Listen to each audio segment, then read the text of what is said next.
باپ کو باہر بھیج کر میں نے بختیار کے بڑے بھائی کو بلایا، اسے بھی کہا کہ وہ بختیار کو شریف آدمی نہ کہے اور یہ بھی نہ کہے کہ اس کی بیوی اچھی نہیں تھی۔ پھر میں نے اسے تفتیش کی چکی میں ڈال دیا۔ اب یہ شخص صحیح طریقے سے بول رہا تھا۔ اس نے جو بیان دیا وہ اس کے باپ کے بیان کی تصدیق کرتا تھا۔ مجھے شک ہے کہ بختیار کے تعلقات دوسری عورتوں کے ساتھ بھی تھے۔ میں نے کہا، اگر تمہیں معلوم ہے تو بتا دو، میں تمہیں یہ بتا دیتا ہوں کہ اس پر قاتلانہ حملہ اسی چکر میں ہوا ہے۔ سچی بات ہے کہ میرا یہ بھائی اسی قماش کا تھا۔ اس نے کہا، شادی سے پہلے اس نے ایک ہندو عورت کے ساتھ یارانہ لگا رکھا تھا، پھر ایک مسلمان عورت کے ساتھ اس نے میل ملاقات شروع کر دیا۔ ہم نے اسے اس طرح جھک مارتے پھرنے سے باز رکھنے کے لیے اس کی شادی کی تھی۔ یہ تو شادی کا نام بھی نہیں لیتا تھا۔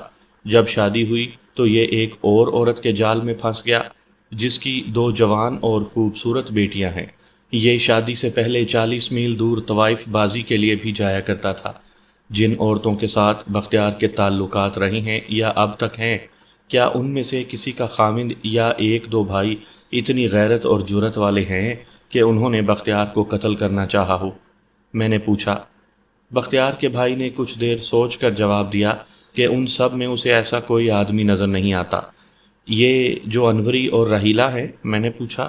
ان کے 2 بھائی ہیں، ان کے متعلق تمہارا کیا خیال ہے؟ وہ بھی لڑکیاں ہی ہیں، اس نے جواب دیا۔ تم نے یہ نہیں سوچا کہ ان لڑکیوں کا یارانہ بدماشوں کے ساتھ ہے؟ میں نے کہا، کیا وہ اپنے ان بدماش دوستوں سے بختیار کو قتل یا زخمی کروانے کا انتظام نہیں کر سکتے؟ آپ تھانے دار ہیں، اس نے کہا۔ جہاں تک آپ کا دماغ پہنچ سکتا ہے وہاں تک میں نہیں سوچ سکتا۔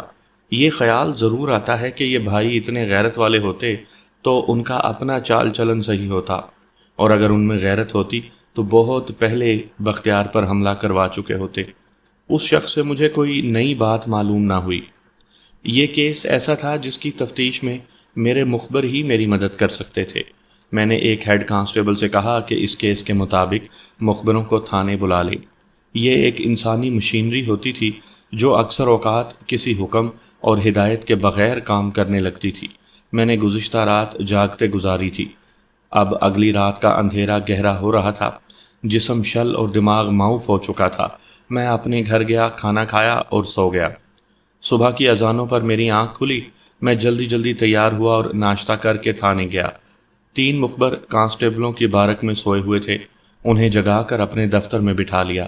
انہوں نے بختیار کی چال چلن کے متعلق وہی کچھ بتایا جو اس کے باپ اور بھائی سے معلوم ہو چکا تھا۔ انہوں نے مزید بتایا کہ وہ عورتوں کے معاملے میں شاہ خرچ تھا۔ ان سے اور کچھ بھی نہ معلوم ہو سکا۔ میں نے کہا کہ مجھے تمام معلومات درکار ہیں، اور جو آدمی بختیار کو اور اس کے دوستوں اور دشمنوں کو اچھی طرح جانتا ہو اسے تھانے لے آئیں۔ میرے ذہن میں اس عورت کا کھرا لگا ہوا تھا جو ایک مرد کے کھرے کے ساتھ دیکھا تھا۔ کھوجی نے بختیار کی جوتی کا تلہ دیکھ لیا تھا۔ یہ مردانہ کھرا بختیار کا نہیں تھا، یہ کوئی اور شخص تھا۔ تلے کا ملزم یہ شخص ہو سکتا تھا، لیکن یہ عورت کون تھی؟ میرا ذہن گھوم پھر کر انوری اور راحیلہ پر آ کر اٹک جاتا تھا۔ میرا یہ شک پختہ ہو رہا تھا کہ انوری یا راحیلہ کا امیدوار کوئی اور ہوگا۔ اس نے بختیار کو راستے سے ہٹانے کی کوشش کی ہوگی۔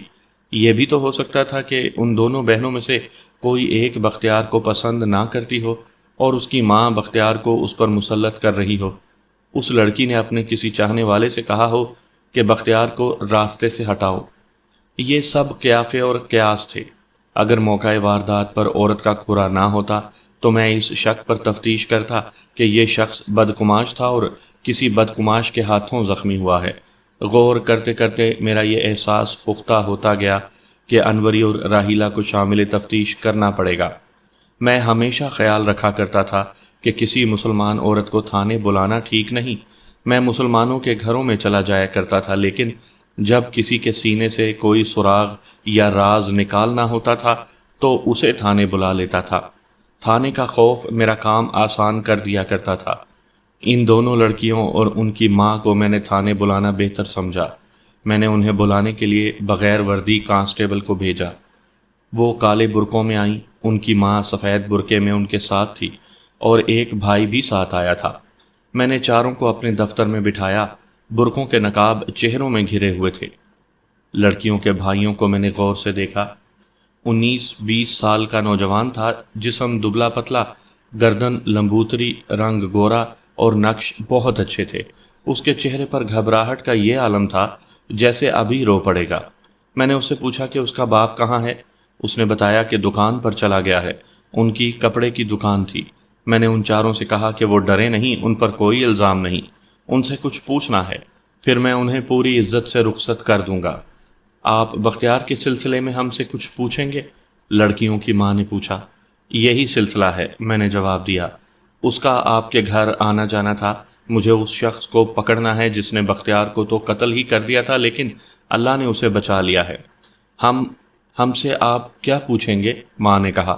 ہمارے گھر تو وہ ضرور آتا تھا، لیکن اس کی کسی کے ساتھ اگر باہر دشمنی تھی تو ہم کیا بتا سکتی ہیں؟ میں نے آپ سے کہا ہے کہ آپ ڈرے نہیں۔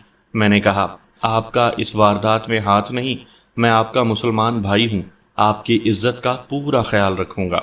عورت واقعی چالاک تھی اور زبان کی تیز معلوم ہوتی تھی۔ کہنے لگی، ہماری عزت رہ ہی کہاں گئی ہے جس کا آپ خیال رکھیں گے؟ کسی عورت کا تھانے بلوائے جانا عزت افزائی تو نہیں، محلے کے لوگ جانے کیسی کیسی باتیں بنائیں گے۔ میں نے اسے سمجھا بجھا کر کہا، اپنی عزت آپ کے اپنے ہاتھ میں ہے۔ اگر آپ اور آپ کی بیٹیاں میرے سوالوں کا صحیح جواب دیں گی تو آپ عزت سے رخصت ہوں گی۔ آپ بڑی بیٹی کو یہیں بیٹھا رہنے دیں اور باقی سب باہر بیٹھیں، میں آپ کو الگ تھلگ بٹھانے کا انتظام کر دیتا ہوں۔ بڑی بیٹی انوری میرے پاس رہ گئی۔ اس نے برقعے کا نقاب اٹھا دیا۔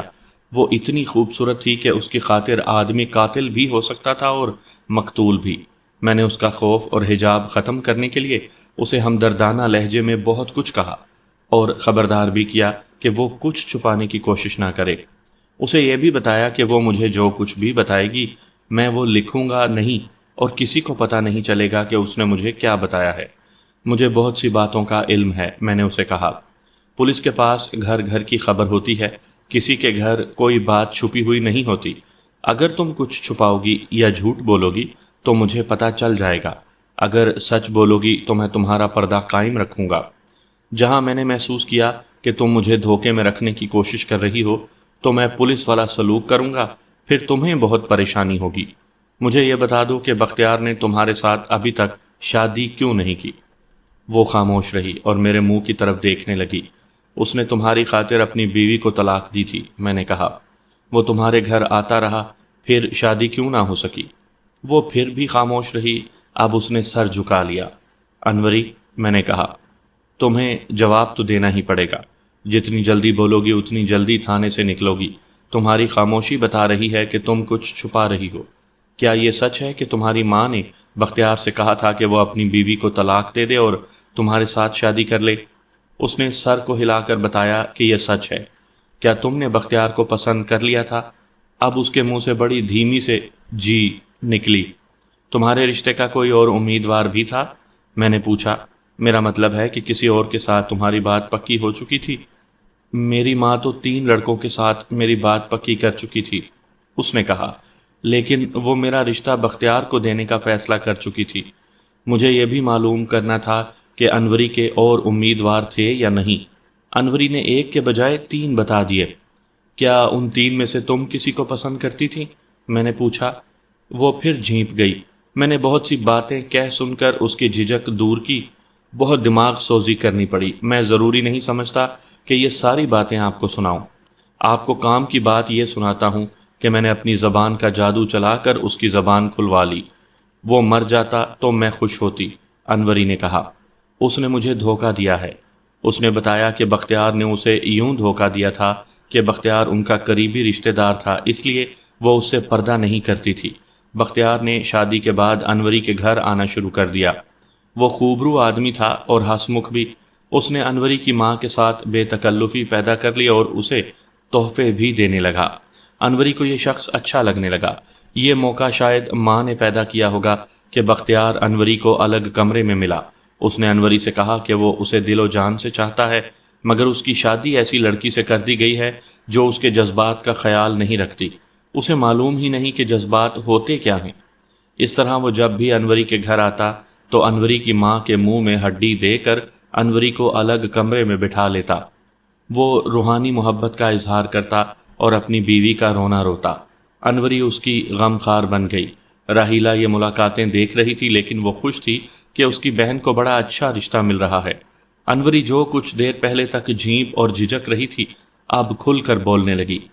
جس طرح مشاعرے میں کسی فضول سے شاعر کو داد دینی شروع کر دو تو وہ ایک کے بعد دوسری نظم سناتا چلا جاتا ہے، اسی طرح میں انوری کی حوصلہ افزائی ایسے طریقے سے کرتا رہا کہ اس کی زبان بے قابو ہو گئی۔ اس کی ایک وجہ اور بھی تھی، انوری کے جذبات کو بختیار نے بری طرح کچل ڈالا تھا۔ انوری نے یہ غبار بھی نکالنا شروع کر دیا۔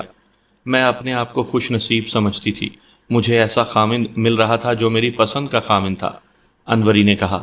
مجھ پر اس کی محبت جادو بن کر طاری ہو گئی تھی۔ میں اس کی معمولی سی بات کو بھی حکم سمجھتی تھی۔ وہ کہا کرتا تھا کہ جب میں تمہارے پاس ہوتا ہوں تو مجھے دونوں جہان بھول جاتے ہیں۔ وہ ایسی باتیں کرتا تھا جو میرے دماغ پر قبضہ کر لیتی تھیں اور میں اسی کی ہو کر رہ جاتی تھی۔ ایک رات ہم دونوں الگ کمرے میں حسب معمول تنہا بیٹھے تھے۔ ہم پر جذبات کا غلبہ تھا، ہم دونوں تنہائی میں ایک دوسرے سے ہٹ کر بیٹھ ہی نہیں سکتے تھے، مگر اس رات ہم ایک دوسرے میں اس حد تک تحلیل ہو گئے کہ کچھ دیر بعد مجھے احساس ہوا کہ میں بختیار کی بیوی بن چکی ہوں۔ اس کے بعد ہماری تنہائی کی ملاقاتیں حیوانی جذبات کے غلبے میں ہوئیں۔ ہمارا صرف نکاح پڑھنا باقی رہ گیا تھا۔ آپ نے پوچھا تھا کہ اس نے اپنی بیوی کو طلاق دی تو 1 سال بعد تک بھی اس نے میرے ساتھ شادی کیوں نہیں کی؟ اب میں آپ کو اس کی وجہ بھی بتا دیتی ہوں۔ مجھے معلوم نہ تھا کہ جس محبت کا تعلق جسمانی ہوتا ہے وہ محبت روحانی محبت کے لیے زہر ہوتی ہے۔ 5-6 مہینوں بعد مجھے پتا چلا کہ اب بختیار میری چھوٹی بہن میں دلچسپی لے رہا ہے۔ میں نے ماں کو بتایا، ماں نے کوئی خاص توجہ نہ دی۔ میں نے خود اپنی بہن سے بات کی، بہن نے مجھے ہنس کر ٹال دیا۔ ہمارا مکان اس قسم کا ہے کہ اس میں کمرے زیادہ ہیں، 2 کمروں کے دروازے باہر کو کھلتے ہیں۔ راحیلہ چونکہ ضدی لڑکی ہے اس لیے ضد کر کے اس نے پہلے ہی اپنا کمرہ الگ کر رکھا تھا۔ مجھے 2-3 مہینے بعد پتا چلا کہ بختیار رات کو باہر سے آتا ہے اور راحیلہ اپنے کمرے کا دروازہ کھول دیتی ہے۔ مجھے معلوم تھا کہ یہ محبت پاک ہو ہی نہیں سکتی۔ راحیلہ کے ساتھ میرا لڑائی جھگڑا بھی ہوا، پھر ہماری بول چال بند ہوئی۔ میری ماں نے راحیلہ سے کچھ بھی نہ کہا۔ یہ ان تحفوں اور پیسوں کا فطور تھا جو بختیار ہمارے گھر میں پھینکتا رہتا تھا۔ میری بول چال بختیار کے ساتھ بھی بند ہو چکی تھی۔ اپنا آپ لٹا کر مجھے پتا چلا کہ بختیار عورتوں کا شکاری ہے، کسی کی کوئی ایسی ویسی حرکت چھپی نہیں رہ سکتی۔ مجھے 2 عورتوں سے پتا چلا کہ بختیار کے تعلقات 2-3 اور عورتوں کے ساتھ بھی ہیں۔ اب میں یہ نہیں سوچتی تھی کہ راحیلہ نے مجھ سے میرا ہونے والا خامند چھین لیا ہے، بلکہ میرے سامنے مسئلہ یہ آ گیا تھا کہ اپنی بہن کو اس شیطان فطرت انسان سے کس طرح بچاؤں۔ لیکن راحیلہ اندھی ہو چکی تھی، اندھی تو میں خود بھی ہو گئی تھی۔ جب میری آنکھیں کھلیں تو مجھے پتا چلا کہ ہم دونوں بہنیں سارے شہر میں بدنام ہو چکی ہیں۔ میں نے آپ کو بتایا تھا کہ میرے رشتے کے امیدوار 3 تھے، ان میں 2 کو تو ہم کسی شمار قطار میں شامل نہیں کرتے تھے، البتہ ایک ہے جو مجھے بھی اچھا لگتا تھا اور میری ماں بھی اسے پسند کرتی تھی۔ اس کے ساتھ بات تقریباً پکی ہو چکی تھی، لیکن بختیار کا آنا جانا شروع ہو گیا اور گھر کا نقشہ ہی بدل گیا۔ جب میں بختیار کے پھندے میں پوری طرح پھنسی ہوئی تھی تو ہمارے رشتے کی ایک بزرگ عورت ایک روز میرے پاس آئی۔ اس نے مجھے اس آدمی کا پیغام دیا کہ تم مجھے ٹھکرا دو لیکن اس آدمی بختیار کے جال سے بچو، یہ شخص بڑا گندا کھلاڑی ہے۔ میں تمہیں خبردار کرتا ہوں کہ میری جو بات تم ذلیل اور خوار ہو کر سمجھو گی وہ اس سے پہلے آج ہی سمجھ لو۔ میری قسمت میں خدا نے ذلیل و خوار ہونا لکھ دیا تھا۔ میں مشتاق کی جس نے پیغام بھیجا تھا اس کی بات نہ سمجھ سکی۔ جب میں اپنا آپ لٹا چکی تھی اور بختیار میری بہن کا ہو کر رہ گیا تھا، انہی دنوں کا واقعہ ہے کہ میں ایک رات ایک شادی پر گئی۔ وہاں عورتوں اور مردوں کا بہت ہی ہجوم تھا، لڑکیاں ناچ کود رہی تھیں۔ میں عورتوں اور مردوں کے ہجوم میں سے گزرتی ڈیوڑی کی طرف جا رہی تھی تو مشتاق سے ٹکرا گئی۔ اس نے سرگوشی میں مجھ سے حال احوال پوچھا۔ میرے منہ سے بے اختیار نکلا کہ حال بہت برا ہے۔ اس نے سرگوشی میں ہی کہا، میرے پیچھے آؤ۔ وہ دراصل وہاں شادی کے انتظامات میں مصروف تھا۔ میں اس کے پیچھے پیچھے چلی گئی۔ گلی میں بھی کچھ لوگ موجود تھے۔ میں دوپٹے کو چہرے پر لٹکا کر ان لوگوں میں سے نکل گئی۔ ایسے موقعوں پر کوئی کسی کو نہیں دیکھتا کہ یہ کون ہے اور کدھر کو جا رہا ہے۔ مختصر یہ کہ میں مشتاق کے پیچھے ایک اندھیری گلی میں پہنچ گئی اور وہ رک گیا۔ مشتاق نے پوچھا کہ حال کیوں برا ہے؟ میں نے تو اسے یہ نہ بتایا کہ میں اپنی عزت و آبرو بختیار کے قدموں میں پھینک چکی ہوں۔ میں نے یہ کہا کہ بختیار نے میرے ساتھ شادی کا وعدہ کیا تھا اور اب مجھے ٹھکرا کر میری بہن کے کمرے میں گھسا رہتا ہے۔ وہ دراصل میرے ساتھ شادی نہیں، ناجائز تعلقات قائم کرنا چاہتا تھا۔ میں نے اسے دھتکار دیا۔ اس نے راحیلہ کے ساتھ وہی دوستی قائم کر لی جو وہ میرے ساتھ کرنا چاہتا تھا۔ میں نے مشتاق کو بتایا کہ تم تو ہمارے ابو کو جانتے ہو اور ہمارے بھائیوں کو بھی تم جانتے ہو، ان میں اتنی جرت اور ہمت نہیں کہ وہ بختیار کو گھر آنے سے روک سکیں۔ میں نے اور میری ماں نے اسے گھر آنے سے منع کیا تو اس نے ایسی دھمکیاں دیں کہ ہم خاموش ہو گئیں۔ میں نے مشتاق سے کہا کہ میں اور میری ماں بہت بری حالت میں ہیں، بدنامی الگ ہو رہی ہے اور ہمارے گھر میں بدکاری الگ ہو رہی ہے۔ میں نے مشتاق سے جھوٹ بولا کہ میں نے اپنی عصمت تو محفوظ رکھی ہے لیکن میری بہن اس سے بچ نہیں سکی۔ میں نے مشتاق سے کہا کہ میں نے یہ بھی سوچا ہے کہ کہیں سے زہر مل جائے تو بختیار کو دے دوں۔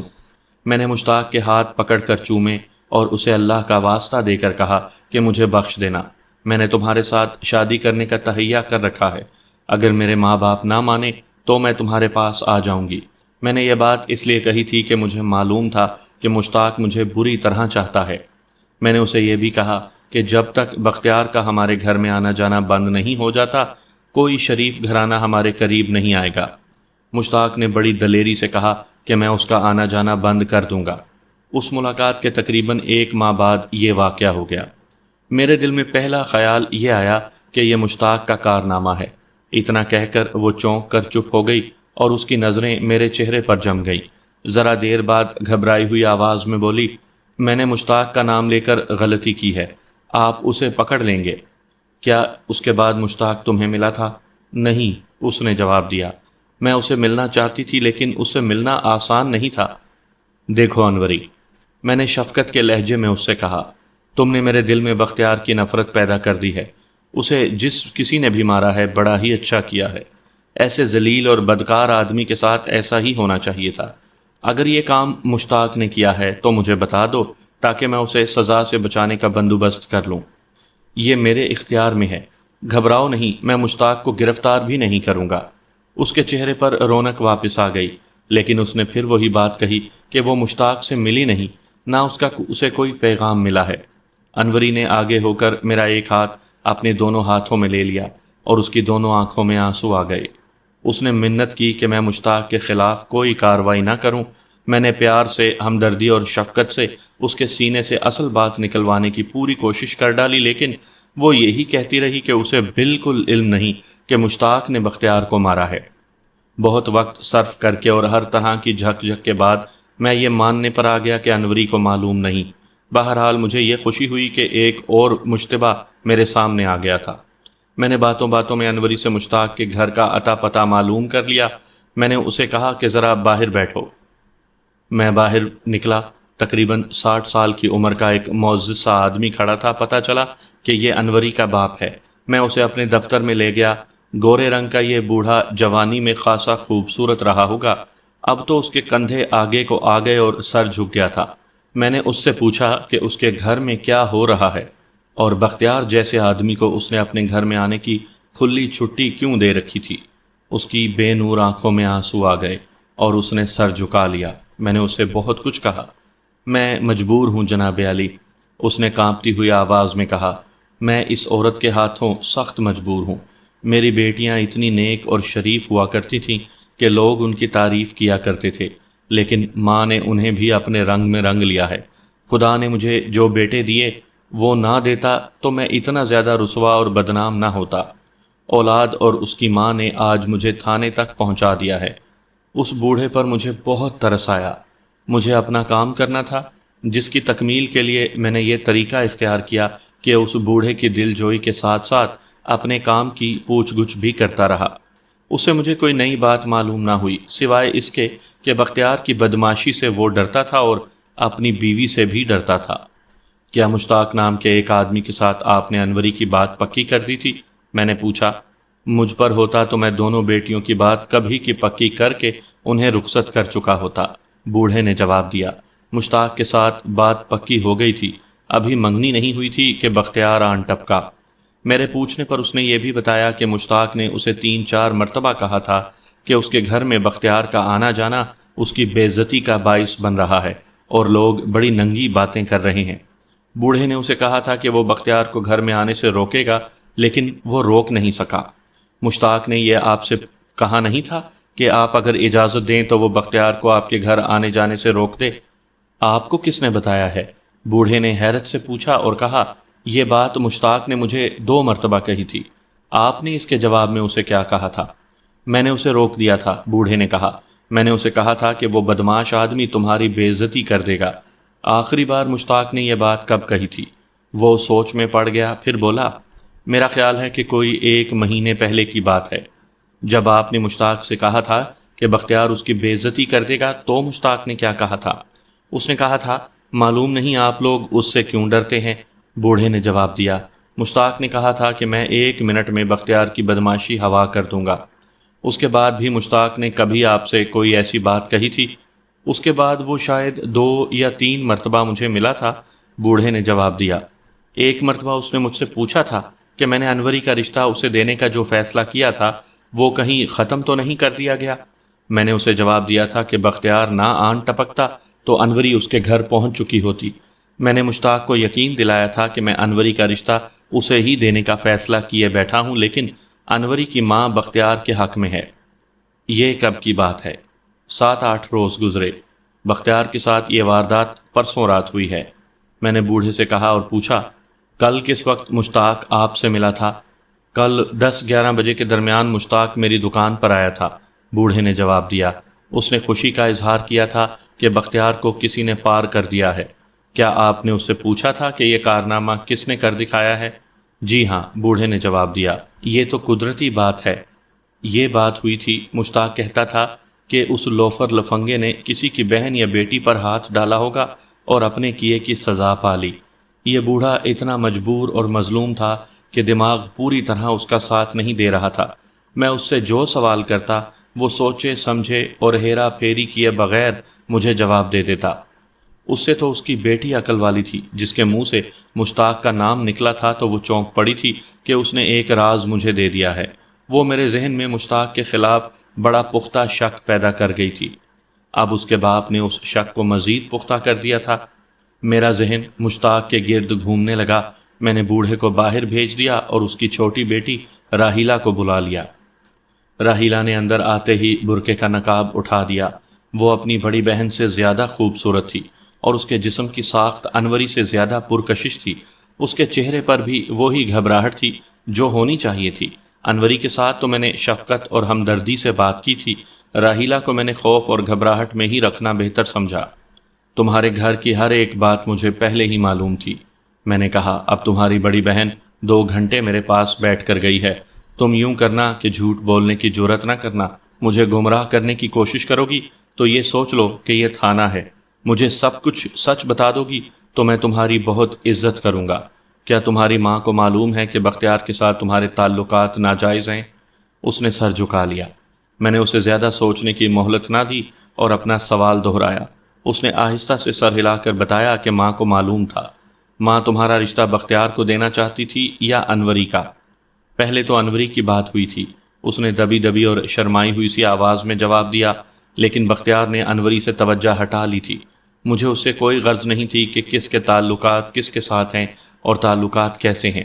مجھے صرف یہ معلوم کرنا تھا کہ وہ کون غیرت مند یا کون سا رقیب تھا جس نے بختیار کو کلہاڑی سے راستے سے ہٹانے کی کارروائی کی تھی۔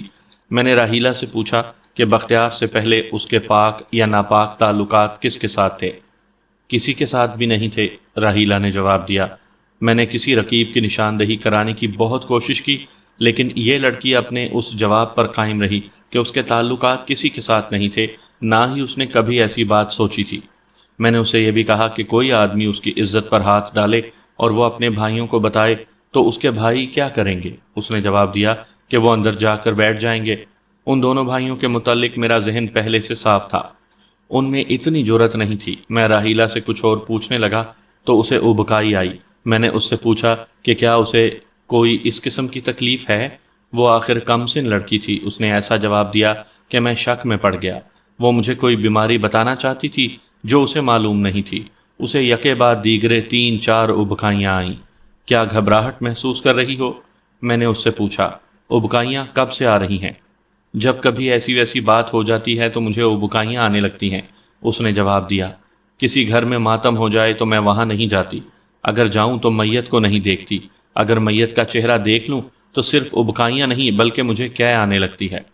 مجھے دراصل کچھ اور شک ہو گیا تھا، لیکن بات کچھ اور نکلی۔ بہرحال راحیلہ کی صحت کے ساتھ مجھے کوئی دلچسپی نہیں تھی۔ میں نے اس سے مشتاق کے متعلق پوچھا کہ وہ کیسا آدمی ہے۔ اس نے جواب دیا کہ وہ اچھا آدمی ہے، لیکن طبیعت کا بڑا سخت ہے۔ اسے باہر بھیج کر میں نے اس کی ماں کو بلایا۔ اس نے آتے ہی بولنا شروع کر دیا۔ میں خاموشی سے اسے اس طرح سنتا رہا جیسے میں اس سے ڈر گیا ہوں۔ میں نے اسے بولنے دیا۔ وہ ہر کسی کو کوس رہی تھی، لیکن بختیار کا نام لیتی تو بیچارہ بختیار کہتی تھی۔ چونکہ میں خاموش تھا اس لیے وہ بولتی ہی چلی گئی۔ جب اس نے کہا کہ میری شریف بیٹیوں کو بدنام کر دیا گیا ہے تو میں ضبط نہ کر سکا۔ تم جیسی بے غیرت ماؤں کی بیٹیوں کی قسمت میں سوائے بدنامی کے اور کچھ بھی نہیں لکھا ہوتا۔ میں نے آگے جھک کر کہا، مجھے اس سے کوئی غرض نہیں کہ تمہارے گھر میں کیا ہو رہا ہے۔ میں صرف یہ معلوم کرنا چاہتا ہوں کہ تمہارے اس بیچارے بختیار کو کس نے قتل کرنے کی کوشش کی۔ کیا تم اس معاملے میں مجھے کچھ بتا سکتی ہو؟ میں کیا بتا سکتی ہوں؟ اس نے کہا، میں پردہ دار عورت ہوں۔ تمہارا کوئی پردہ نہیں رہا، میں نے کہا۔ مجھے صاف صاف بتا دو کہ تم نے بختیار کے ہوتے ہوئے اپنی کسی بیٹی کا سودا کسی اور کے ساتھ کر لیا تھا؟ اس نے چونک کر مجھے دیکھا۔ میں نے اپنا سوال دہرایا اور کہا کہ اب میں اسے بحث کی اور زیادہ بولنے کی اجازت نہیں دوں گا۔ اس نے اکھڑے اکھڑے سے لہجے میں اوٹ پٹانگ سا جواب دیا، کیا تم نے مشتاق کو انوری کا رشتہ دینے سے انکار کر دیا تھا؟ نہیں، اس نے جواب دیا۔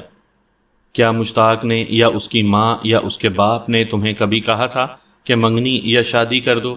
انہوں نے تو کئی بار کہا تھا، اس نے جواب دیا، لیکن میں ابھی سوچ میں پڑی ہوئی تھی۔ تم کیا سوچ رہی تھی؟ میں نے کہا، یہی سوچ رہی ہوگی نا کہ مشتاق کو صاف جواب دے دوں کیونکہ تم نے بختیار کو پھانس لیا تھا۔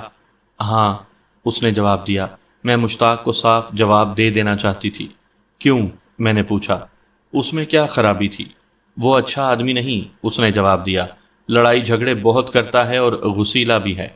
اس عورت نے مشتاق کے خلاف بہت سی باتیں کی جن میں مبالغہ بھی نظر آ رہا تھا۔ میری نظر دو پہلو دیکھ رہی تھی، ایک یہ کہ مشتاق واقعی لڑائی جھگڑا کرنے والا اور غصیلا آدمی ہے، اور دوسرا پہلو یہ کہ یہ عورت بختیار کو اچھا ثابت کرنے کے لیے مشتاق کے خلاف زہر اگل رہی ہے۔ میں نے اس سے مشتاق کے متعلق کئی اور باتیں پوچھیں۔ یہ عورت اس کے خلاف ہی بولتی رہی۔